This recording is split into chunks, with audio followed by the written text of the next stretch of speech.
बहुत समय पहले की बात है। एक राजा को उपहार में किसी ने बाज के 2 बच्चे भेंट किए।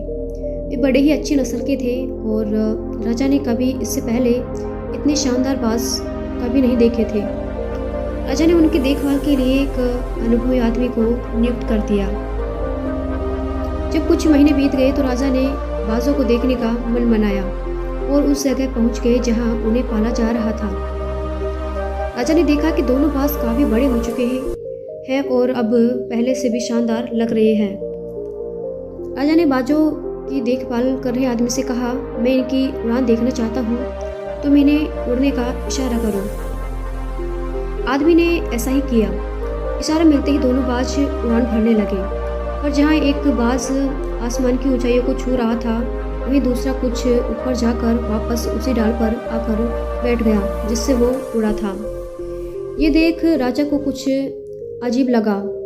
राजा ने सवाल किया, क्या बात है, जहाँ एक बाज इतनी अच्छी उड़ान भर रहा है वहीं ये दूसरा बाज उड़ना ही नहीं चाहता है। जी हुजूर, इस बाज के साथ शुरू से ही यही समस्या है, वो इस डाल को छोड़ना ही नहीं चाहता। राजा को दोनों ही बाज बहुत प्रिय थे और वो दूसरे बाज को भी उसी तरह उड़ना देखना चाहते थे। अगले दिन पूरे राज्य में ऐलान कर दिया गया कि जो व्यक्ति इस बाज को ऊंचा उड़ाने में कामयाब होगा उसे ढेरों इनाम दिया जाएगा। फिर क्या था, एक से एक विद्वान आए और बाज को उड़ाने का प्रयास करने लगे, और अब तो बीत जाने के बाद भी बाज का वही हाल था। वो थोड़ा सा उड़ता और वापस डाल पर आकर बैठ जाता। फिर एक दिन कुछ अनोखा हुआ। राजा ने देखा कि उसके दोनों बाज आसमान में उड़ रहे हैं। उन्हें अपनी आंखों पर यकीन नहीं हुआ और उन्होंने तुरंत उस व्यक्ति का पता लगाने को कहा जिसने ये कारनामा कर दिखाया था। वह व्यक्ति एक किसान था। अगले दिन वह दरबार में हाजिर हुआ। उसे इनाम में स्वर्ण मुद्राएं भेंट करने के बाद राजा ने कहा, मैं तुमसे बहुत प्रसन्न हूँ, बस तुम इतना बताओ कि जो काम बड़े बड़े विद्वान नहीं कर पाए वो तुमने कैसे कर दिखाया।